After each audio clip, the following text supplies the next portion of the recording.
Welcome back to Preyo Promo, your ultimate guide for optimizing your digital workflow with fast and effective tech solutions.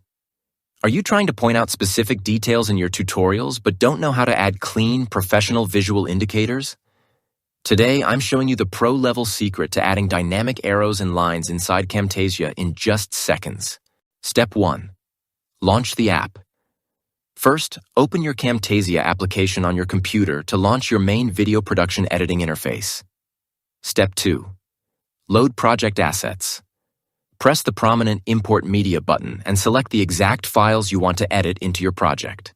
Step 3. Timeline track placement. Long press your imported video file and drag it smoothly down onto the primary track 1 timeline lane. If you want to save money and stay ahead with the best viral tech hacks, subscribe to Preyo Promo right now. Step 4. Access Graphics panel. Navigate over to the left side Tool Menu Options panel and click directly on the Annotations tab. Step 5. Open Shapes folder. Look at the sub-menu Layout header options at the top of the panel and navigate to the Arrows and Lines category. Step 6. Select Pointer Asset. Browse the available graphic presets and select the exact arrow style or line format you want to use. Step 7. Position Graphic Overlay.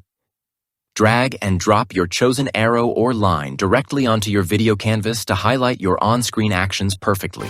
Thanks for watching Preyo Promo. Smash that like button and I'll see you in the next one.